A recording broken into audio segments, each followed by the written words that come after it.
ദൈവത്തിൻ്റെ അതിപരിശുദ്ധമായ നാമം വാഴ്ത്തപ്പെടുമാറാകട്ടെ. അനുഗ്രഹപ്രദമായ ഈ നല്ല നിമിഷത്തിനായിട്ട് നമുക്ക് ദൈവത്തെ നന്ദിയോടെ സ്തുതിക്കാം. ഇന്ന് നമ്മൾ ദൈവത്തിൻ്റെ വചനത്തിൽ നിന്ന് അല്പമായിട്ട് ചിന്തിക്കുവാൻ തക്കവണ്ണം കടന്നു പോകുന്നു. നമുക്ക് പ്രാർത്ഥനയോടുകൂടെ ദൈവവചനത്തിലേക്ക് കടന്നു ചെല്ലാം. നമുക്ക് പ്രാർത്ഥിക്കാം. മഹോന്നതങ്ങളിൽ വാസം ചെയ്യുന്ന അടിയങ്ങളുടെ കർത്താവേ, അടിയങ്ങളിതാ ദൈവമേപ്പൻ്റെ സന്നിധിയിലേക്ക് താഴ്മയായി കടന്നു വരുന്നു. കർത്താവെ, ഈ വചനം കേൾക്കുന്ന ഓരോരുത്തരുടെ ഹൃദയങ്ങളിലും ദൈവത്തിൻ്റെ ആത്മാവ് പ്രവർത്തിപ്പാൻ തക്കവണ്ണം അങ്ങ് സഹായിക്കണം.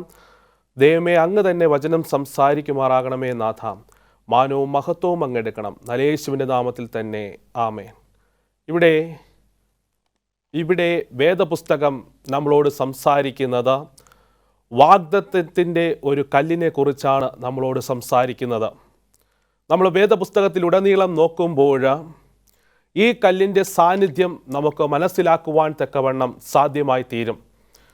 ഇവിടെ നമ്മൾ ഉൽപ്പത്തി പുസ്തകം 49-ാം അധ്യായം അതിൻ്റെ 24-ാമത്തെ വാക്യം പറയുന്നത്, അവൻ്റെ വില്ല് ഉറപ്പോടെ നിന്നു, അവൻ്റെ ഭുജം യാക്കോബിൻ്റെ വല്ലഭൻ്റെ കയ്യിൽ വലപ്പെട്ട് ഇസ്രായേലിൻ്റെ പാറയായ ഇടയൻ്റെ നാമത്താൽ തന്നെ. അപ്രകാരം ഒരു വാഗ്ദത്തം നോഹയ്ക്ക് ദൈവം കൊടുക്കുന്നതായിട്ട് നമുക്ക് കാണുവാൻ തക്കവണ്ണം സാധ്യമായി തീരുന്നു. ഈ കല്ല് വളരെയധികം വിലപ്പെട്ടതായിട്ടുള്ളൊരു കല്ലാണ് എന്ന് വേദപുസ്തകം നമ്മളെ ഓർമ്മപ്പെടുത്തുന്നു. കർത്താവായ യേശു ക്രിസ്തു ഇപ്രകാരം വാഗ്ദത്തം നൽകുമ്പോൾ ആ കാര്യങ്ങളൊക്കെയും ദൈവവചനത്തിൽ സംഭവിക്കുന്നതായിട്ട് നമുക്ക് കാണുവാൻ തക്കവണ്ണം സാധിക്കുന്നു. കൈ തൊടാത്തതായിട്ടുള്ളൊരു കല്ല്, ആരും ചെത്തി മിനുക്കാത്തതായിട്ടുള്ളൊരു കല്ലിനെ നമുക്ക് കാണുവാൻ തക്കവണ്ണം സാധിക്കുന്നു. നമുക്ക് നോക്കുമ്പോൾ ദൈവ പൈതങ്ങൾക്ക് ഈ കല്ല് വരുന്നത് ഏറ്റവും അനുഗ്രഹപ്രദമായി തീരുന്നു. കാരണം ദൈവത്തിൻ്റെ സാമ്രാജ്യം ഇവിടെ സ്ഥാപിക്കുവാൻ തക്കവണ്ണം പോകുന്നതായിട്ടുള്ളൊരു സാഹചര്യമാണ് വേദപുസ്തകം നമ്മളെ ഓർമ്മപ്പെടുത്തുന്നത്. വാഗ്ദത്തങ്ങൾ വിശ്വസ്തനും വാക്കുമാറാത്തവനുമായിട്ടുള്ളൊരു ദൈവമാണ്. അപ്രകാരം ജലപ്രളയം ഉണ്ടായപ്പോൾ നോഹയ്ക്ക് ഇപ്രകാരം ഒരു വാഗ്ദത്തം കൊടുത്തു. ആ വാഗ്ദത്തങ്ങളിൽ നിന്നുകൊണ്ട് തന്നെ ദൈവം ഇന്നും പ്രവർത്തിക്കുന്നതായിട്ട് നമുക്ക് കാണുവാൻ തക്കവണ്ണം സാധിക്കുന്നു. ജലപ്രളയത്താൽ ഞാൻ ഇനി നശിപ്പിക്കുകയില്ല എന്ന് ദൈവം വാഗ്ദത്തം ചെയ്തു. അതുപോലെ തന്നെയാണ് ഇന്ന് സംഭവിച്ചു കൊണ്ടിരിക്കുന്നത്. എന്നാൽ നമ്മൾ ദാനിയേൽ പ്രവചനത്തിലേക്ക് പോകുമ്പോൾ ഒരു സാമ്രാജ്യ ശക്തികളെ ശിഥിലമാക്കിക്കൊണ്ട് ദൈവം ഒരു സാമ്രാജ്യം സ്ഥാപിക്കുമെന്ന് വേദപുസ്തകം നമ്മളെ ഓർമ്മപ്പെടുത്തുന്നു. അത് വിശ്വാസിയായിരിക്കുന്ന നാം ഓരോരുത്തർക്കും വളരെയധികം ആത്മസംതൃപ്തി നൽകുന്നതായിട്ടുള്ള കാര്യം തന്നെയാണ്. നമ്മുടെ ആത്മീക വിശ്വാസ ജീവിതത്തിൽ ഏറ്റവും അടിത്തറ ഇട്ടിരിക്കുന്നതായിട്ടുള്ള ഒരു പ്രവചനം തന്നെയാണ് നമുക്ക് ദാനിയേൽ പ്രവചനം 2-ാം അധ്യായത്തിൽ കാണുന്നത്. ദാനിയേൽ പ്രവചനം 2-ാം അധ്യായത്തിൽ നമ്മൾ നോക്കുമ്പോൾ അവിടെ നെബൂഖദ്നേസർ രാജാവ് ഒരു സ്വപ്നം കാണുന്നതായിട്ട് നമുക്ക് കാണുവാൻ തക്കവണ്ണം സാധിക്കും. അതിൻ്റെ ആദ്യം മുതൽക്ക് തന്നെ ജാതികളിൽ നിന്ന് വന്നതായിട്ടുള്ള നെബൂഖദ്നേസർ രാജാവ് ഒരു സ്വപ്നം കാണുന്നു. ആ സ്വപ്നം കാണുന്ന മാത്രയിൽ അദ്ദേഹം പിറ്റേന്ന് എഴുന്നേറ്റ് ആ സ്വപ്നത്തിൻ്റെ അർത്ഥവും സ്വപ്നവും മറന്നുപോയതായിട്ടുള്ളൊരു അനുഭവം ഉണ്ടായി. എന്നാൽ സ്വപ്നം മറന്നുപോയി, അതുപോലെ തന്നെ അതിൻ്റെ അർത്ഥം മനസ്സിലാക്കുവാൻ തക്കവണ്ണം അദ്ദേഹം അതിയായി ആഗ്രഹിച്ചു. അദ്ദേഹത്തിൻ്റെ സിംഹാസനത്തിൽ അല്ലെങ്കിൽ അദ്ദേഹത്തിൻ്റെ രാജ്യത്തിലുള്ള എല്ലാ പ്രവാചകന്മാരെയും മറ്റ് മന്ത്രവാദികളെയും ആഭിചാരകന്മാരെയും പ്രധാനികളെയൊക്കെയും അദ്ദേഹം വിളിച്ചിട്ട് അദ്ദേഹം പറഞ്ഞു, ഞാനൊരു സ്വപ്നം കണ്ടു, അതിൻ്റെ അർത്ഥം എനിക്ക് വിവരിച്ച് നൽകണമെന്ന് പറഞ്ഞു. അപ്പോൾ അവർ പറഞ്ഞു, സ്വപ്നം പറയുകയാണ് എങ്കിൽ അതിൻ്റെ അർത്ഥം പറഞ്ഞു തരാമെന്ന് പറഞ്ഞു. ഇല്ല, ഞാൻ സ്വപ്നം മറന്നുപോയി എന്ന് അദ്ദേഹം പറയുകയുണ്ടായി. എന്നാൽ അവർക്ക് സ്വപ്നം പറയാതെ അതിനെ അർത്ഥം പറയുവാൻ തക്കവണ്ണം സാധ്യമായില്ല. അപ്പോൾ രാജ്ഞി അദ്ദേഹത്തോട് പറഞ്ഞു, നമ്മുടെ രാജ്യത്ത് തന്നെ ദൈവത്തിൻ്റെ പുരുഷനായിട്ടുള്ളൊരു വ്യക്തിയുണ്ട്, ആ വ്യക്തിയെ വിളിക്കാം. അങ്ങനെയാണ് ദാനിയേലും ആ സഭയിലേക്ക് കടന്നു വരികയും രാജ്യസദസ്സിൽ വന്ന് ആ സ്വപ്നത്തെക്കുറിച്ച് വിവരിക്കുന്നതായിട്ട് നമുക്ക് കാണുവാൻ തക്കവണ്ണം സാധിക്കുന്നു. അദ്ദേഹം കണ്ട സ്വപ്നം പ്രാർത്ഥനയോടുകൂടെ ദാനിയേൽ വിവരിക്കുന്നതായിട്ട് നമുക്ക് കാണുവാൻ തക്കവണ്ണം സാധിക്കുന്നു ദൈവവചനത്തിലൂടെ. ഈ പ്രവചനമെന്ന് പറയുന്നത് അന്ത്യനാളുകളിൽ സംഭവിക്കുവാൻ പോകുന്ന കാര്യത്തെക്കുറിച്ച് വിളിച്ചോതുന്നതായിട്ടുള്ളൊരു പ്രവചനമാണ് ദാനിയേൽ പ്രവചനം 2-ാം അധ്യായത്തിൽ നാം കാണുന്നത്.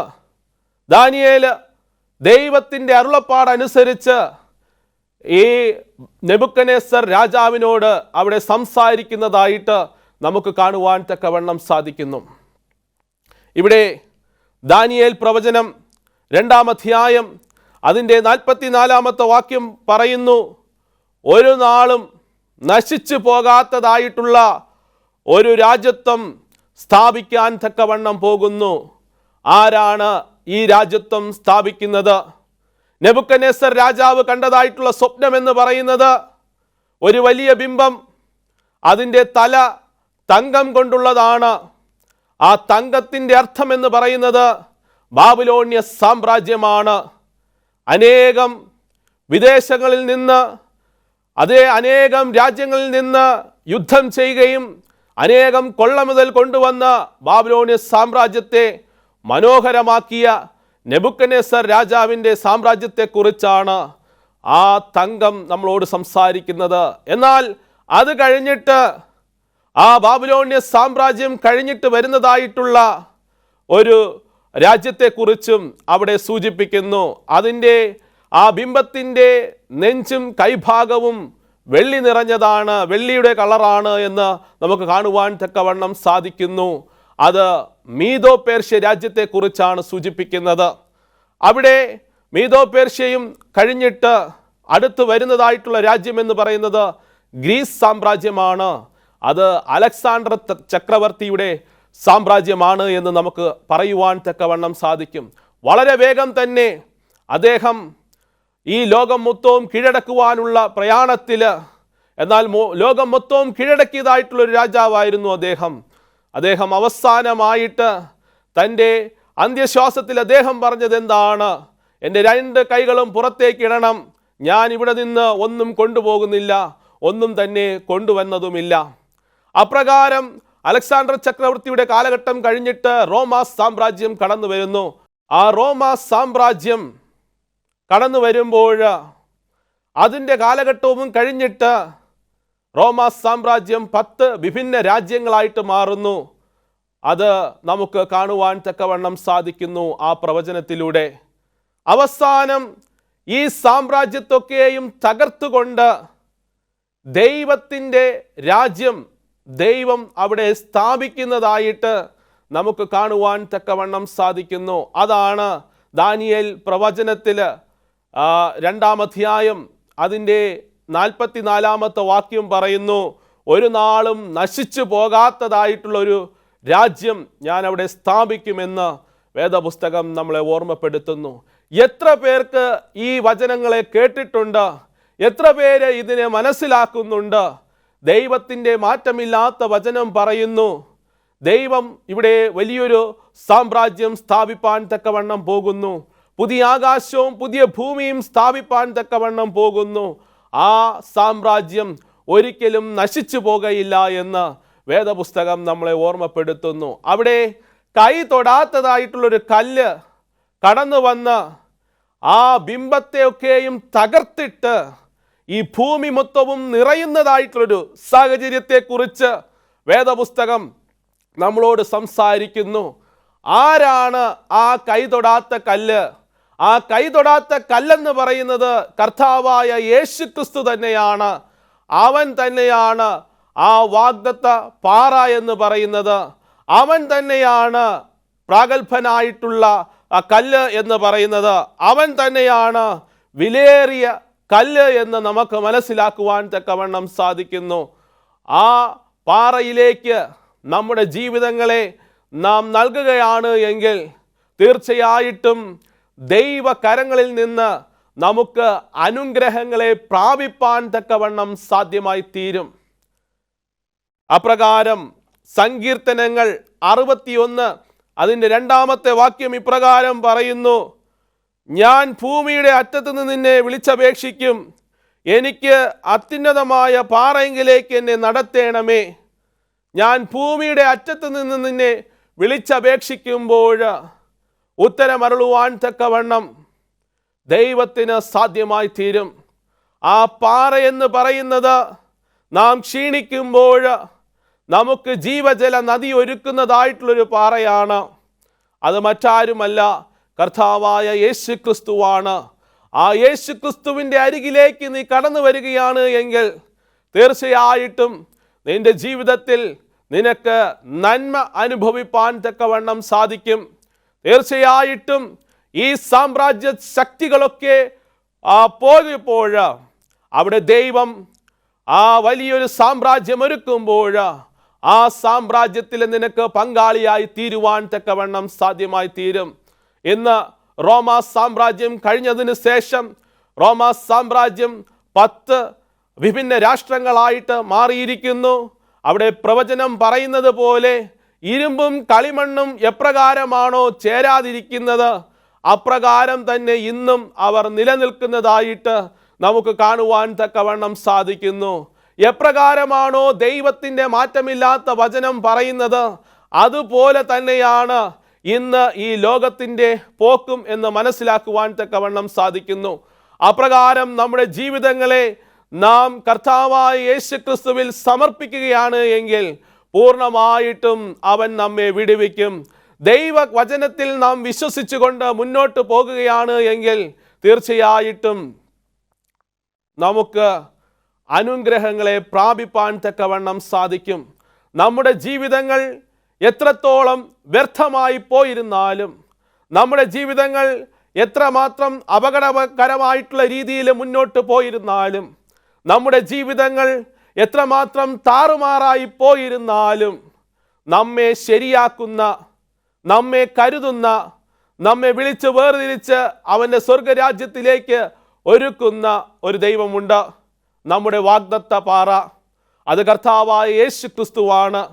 ഈ ലോകത്തിൻ്റെ എത്ര വിലമതിക്കുന്ന വസ്തുക്കളെ കൊണ്ടും അളക്കുവാൻ കഴിയാത്തത്രയും വിലയുള്ളതായിട്ടുള്ളൊരു കല്ല് തന്നെയാണ് കർത്താവായ യേശു ക്രിസ്തു എന്ന് പറയുന്നത്.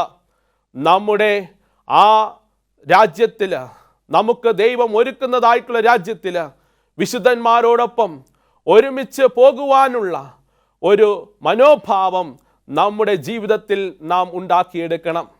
അപ്രകാരം നമ്മുടെ ജീവിതങ്ങളെ നാം ക്രമപ്പെടുത്തിക്കൊണ്ട് ക്രിസ്തുവിനായിട്ട് ഒരുങ്ങിയിരിക്കുന്ന ഒരു അനുഭവം നമ്മളിലേക്ക് കടന്നു വരണം. ഈ ദാനിയേൽ പ്രവചനം 2-ാം അധ്യായത്തിൽ പറയുന്ന ആ പ്രവചനം ഇന്ന് സംഭവിക്കുവാൻ തക്കവണ്ണം ആയിക്കൊണ്ടിരിക്കുന്നു. അത് ഓരോ കാലഘട്ടത്തിലും ആ സംഭവ വികാസങ്ങൾ ഉണ്ടായിക്കൊണ്ടിരിക്കുന്നു. ഇനി കർത്താവിൻ്റെ ആ രാജ്യത്വം ഇവിടെ സ്ഥാപിതമാകുന്ന കാലഘട്ടത്തിലൂടെയാണ് നമ്മളിപ്പോൾ കടന്നു പോകുന്നത്. അപ്രകാരം ആ പ്രവചനം ദൈവമേ നടക്കുവാൻ തക്കവണ്ണം പോകുമ്പോൾ നമ്മൾ അതിനു വേണ്ടി ഒരുങ്ങിയിരിക്കുന്നവരായിരിക്കണം. ഇവിടെ വേദപുസ്തകം നമ്മളെ അതുകൊണ്ടാണ് ഓർമ്മപ്പെടുത്തുന്നത്. മത്തായിയുടെ സുവിശേഷം 21-ാം അധ്യായം അതിൻ്റെ 44-ാമത്തെ വാക്യം എന്താണ് നമ്മെ ഓർമ്മപ്പെടുത്തുന്നത്? ഈ കല്ലിന്മേൽ വീഴുന്നവൻ തകർന്നു പോകും, അതാരുടെയും മേൽ വീഴുന്നതോ അവർ തകർന്നു പോകുമെന്ന് വേദപുസ്തകം ഓർമ്മപ്പെടുത്തുന്നു. ഏതാണ് ആ കല്ല്? അത് കർത്താവായ യേശു ക്രിസ്തുവാണ്.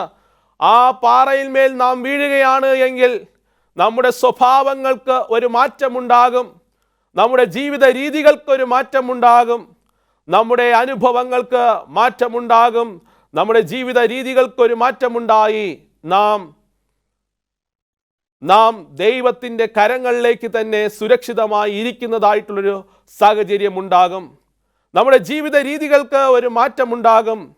നമ്മൾ ആ പാറയെങ്കിലേക്ക് വീഴുക, അവൻ നിന്റെ ഹൃദയത്തെ പുതുതാക്കുന്നതായിട്ടുള്ളൊരു അനുഭവം ഉണ്ടാകും.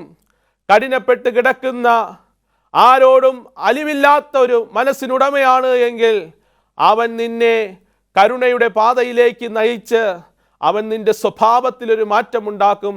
ഇവിടെ വേദപുസ്തകവും ദൈവത്തിൻ്റെ കൽപ്പനയും നമ്മൾ നോക്കുകയാണ് എങ്കിൽ ദൈവത്തിൻ്റെ സ്വഭാവമാണ് നമുക്ക് കാണുവാൻ തക്കവണ്ണം സാധിക്കുന്നത്. അതുപോലെ തന്നെയാണ് ആ പാറയെങ്കിലേക്ക് നാം വീഴുകയാണ് എങ്കിൽ നമ്മുടെ ജീവിതങ്ങളെ തകർത്ത് പുതിയൊരു രീതിയിൽ ദൈവം മാറ്റി സൃഷ്ടിക്കുന്നതായിട്ടുള്ളൊരു അനുഭവം ഉണ്ടാകും. നമ്മുടെ പഴയ മനുഷ്യൻ മരിച്ചിട്ട് പുതിയ സ്വഭാവത്തിലേക്ക് നാം കടന്നു വരുന്ന ഒരു അനുഭവം നമ്മളിലുണ്ടാകും. ആ ക്രിസ്തുവാകുന്ന വാഗ്ദത്ത പാറയിലേക്ക് നാം വീഴണം. കാരണം ആ ക്രിസ്തു ഒരു രാജ്യം നിർമ്മിപ്പാൻ തക്കവണ്ണം പോകുന്നു. ആ ക്രിസ്തു ഒരു സാമ്രാജ്യം ഇവിടെ സ്ഥാപിപ്പാൻ തക്കവണ്ണം പോകുന്നു എന്ന് ദാനിയേൽ പ്രവചനം 2-ാം അധ്യായത്തിൽ പറയുന്നു. അപ്രകാരം ആ 2-ാം അധ്യായത്തിൽ പറയുന്ന ആ പ്രവചന പ്രകാരം നമ്മുടെ ജീവിതങ്ങളെ നാം ക്രമപ്പെടുത്തിക്കൊള്ളുക. നാം അതറിഞ്ഞതുകൊണ്ട് നാം നമ്മുടെ ജീവിതങ്ങളെ ക്രമപ്പെടുത്തിക്കൊണ്ട് ക്രിസ്തുവിനായിട്ട് നാം നിലനിൽക്കണം. ക്രിസ്തുവിൻ്റെ ആ സാമ്രാജ്യത്തിൽ നമുക്കും പങ്കാളികളാകുവാൻ തക്കവണ്ണം നാം നമ്മുടെ ഹൃദയങ്ങളെ തന്നെ ക്രമീകരിച്ചു കൊള്ളുക. ഇവിടെ മത്തായിയുടെ സുവിശേഷം 21-ാം അധ്യായം അതിൻ്റെ 42-ാമത്തെ വാക്യം ഇപ്രകാരം പറയുന്നു: വീട് പണിയുന്നവർ തള്ളിക്കളഞ്ഞ കല്ല് മൂലക്കല്ലായി തീർന്നിരിക്കുന്നു. ഇത് കർത്താവിനാൽ സംഭവിച്ചു, നമ്മുടെ ദൃഷ്ടിയിൽ ആശ്ചര്യമായിരിക്കുന്നു. വീട് പണിയുന്നവർ തള്ളിക്കളഞ്ഞതായിട്ടുള്ള കല്ല് അതാരാണ്? കർത്താവായ യേശു ക്രിസ്തുവാണ്. യേശു ക്രിസ്തുവിനെ തള്ളിക്കളഞ്ഞതായിട്ടുള്ള അനേകം വ്യക്തികളെ നമുക്ക് കാണുവാൻ തക്കവണ്ണം സാധിക്കുന്നു. യേശു ക്രിസ്തുവിൽ വിശ്വസിക്കാത്തതായിട്ടുള്ള അനേകം യഹൂദന്മാരെ നമുക്ക് കാണുവാൻ തക്കവണ്ണം സാധിക്കുന്നു. എന്നാൽ അവർ തള്ളിക്കളഞ്ഞ കല്ല് തന്നെ മൂലക്കല്ലായിട്ട് മാറുന്നതായിട്ടൊരു സ്ഥിതിവിശേഷമുണ്ട്. അതായത് കർത്താവായ യേശു ക്രിസ്തു രണ്ടാമതായി വീണ്ടും വരുമ്പോൾ രാജാതി രാജാവും കർത്താതി കർത്താവുമായിട്ടാണ് അവൻ കടന്നു വരുന്നത്. അപ്രകാരം കടന്നു വരുമ്പോൾ നമുക്ക് മനസ്സിലാക്കുവാൻ തക്കവണ്ണം സാധിക്കും അവൻ മൂലക്കല്ലായിട്ട് മാറിയിരിക്കുന്നതായിട്ടുള്ള അനുഭവം.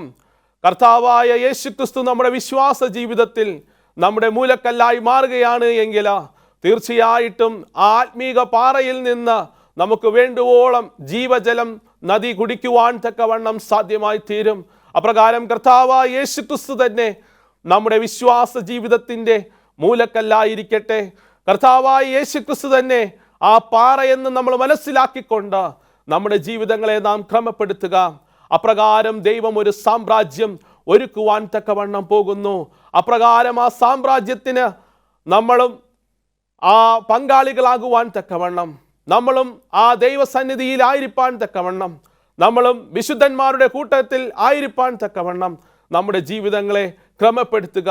ആ ക്രിസ്തുവാകുന്ന പാറയിങ്കലേക്ക് നമ്മെ തന്നെ സമർപ്പിക്കുക. ഇവിടെ ഒരു സംഭവ കഥയെക്കുറിച്ച് ഞാൻ പറയുവാൻ തക്കവണ്ണം താല്പര്യപ്പെടുന്നു. സോളമൻ്റെ ആലയം സ്ഥാപിച്ചപ്പോൾ ഭീമാകരമായിട്ടുള്ളൊരു കല്ല് അവർ തയ്യാറാക്കി.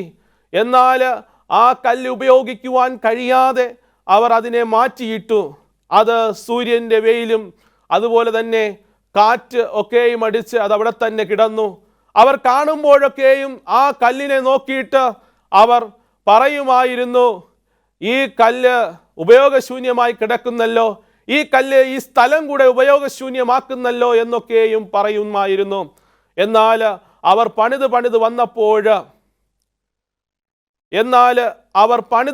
വന്നപ്പോൾ ആ മൂലക്കല്ലിൻ്റെ ആ സമയമെത്തുന്ന സമയത്ത് അവരെല്ലാം മറ്റെല്ലാ കല്ലുകളും പരീക്ഷിച്ചു നോക്കി.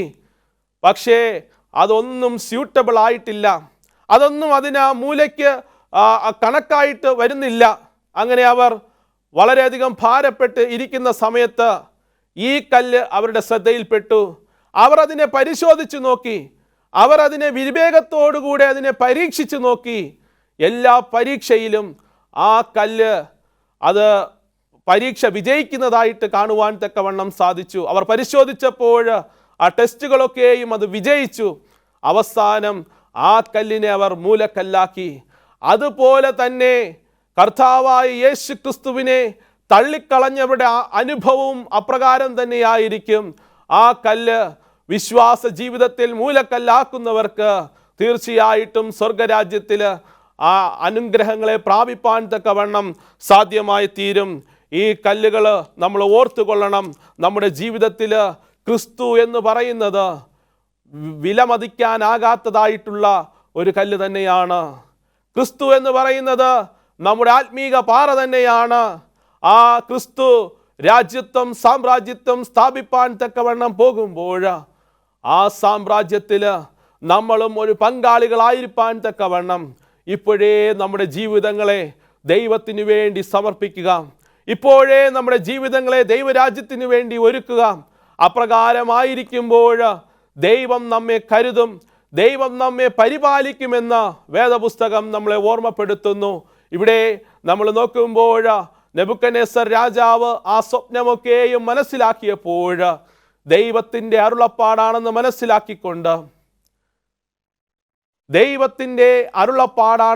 മനസ്സിലാക്കിക്കൊണ്ട് അവിടെ നെബൂഖദ്നേസർ രാജാവ് പ്രവർത്തിക്കുന്നതായിട്ട് നമുക്ക് കാണുവാൻ തക്കവണ്ണം സാധിക്കുന്നു.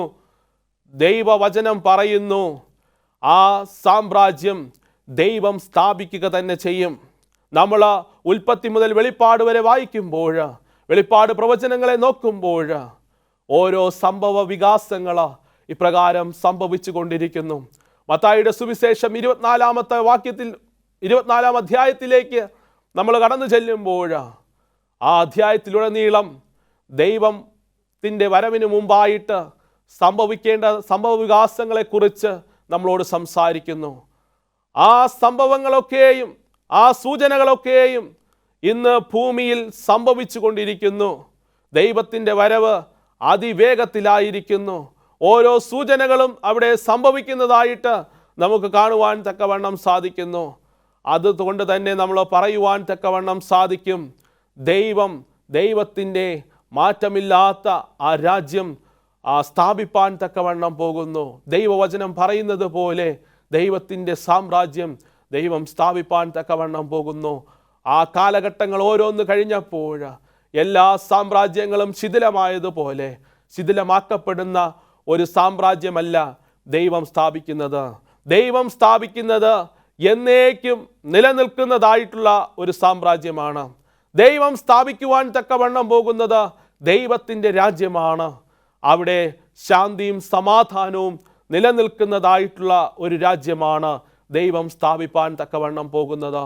ആ രാജ്യത്തിൽ നമ്മളും അവകാശികളാകുവാൻ തക്കവണ്ണം കൈ തൊടാത്തതായിട്ടുള്ളൊരു കല്ല് പറഞ്ഞു വന്ന് അതിനെയെല്ലാം തകർത്ത് ഈ ഭൂമിയിലൊക്കെയും ആയതുപോലെ നിറഞ്ഞതുപോലെ ആ കല്ലിലേക്ക് നമ്മൾ വിശ്വാസങ്ങളെ അർപ്പിക്കുക. ആ കല്ലെന്ന് പറയുന്നത് മറ്റാരുമല്ല, കർത്താവായ യേശു ക്രിസ്തുവാണ്. ആ യേശു ക്രിസ്തുവിൻ്റെ അരികിലേക്ക് നാം കടന്നു വരിക. നമ്മുടെ ചിന്തകളെ, നമ്മുടെ പ്രവർത്തനങ്ങളെ എല്ലാം ആ വിലയേറിയ വാഗ്ദത്ത കല്ലിലേക്ക് നമ്മെ തന്നെ സമർപ്പിക്കുക. തീർച്ചയായിട്ടും ദൈവം നമ്മെ കരുതും, ദൈവം നമ്മെ വഴി നടത്തും. ദൈവം അനുദിനം നമ്മെ വഴി നടത്തുന്നതായിട്ടുള്ള ആ സാഹചര്യത്തിലൂടെ നാം കടന്നു പോവുകയാണ്. അപ്രകാരം പ്രാർത്ഥനയോടുകൂടെ ദൈവവചനത്തോടുകൂടെ നാം ആ വിലയേറിയ പാറയിലേക്ക് നമുക്ക് കടന്നു ചെല്ലാം. തീർച്ചയായിട്ടും ദൈവം നമ്മെ വഴി നടത്തും, ദൈവം നമ്മെ സഹായിക്കും. ആ വിലയേറിയ പാറ, ആ വാഗ്ദത്ത പാറ ക്രിസ്തു തന്നെയാണ്. തീർച്ചയായിട്ടും ദൈവം നിങ്ങളെ ഓരോരുത്തരെയും സഹായിക്കട്ടെ, അനുഗ്രഹിക്കുമാറാകട്ടെ എന്ന് പറഞ്ഞുകൊണ്ട് ഞാൻ എൻ്റെ വാക്കുകൾ ഉപസംഹരിക്കുന്നു.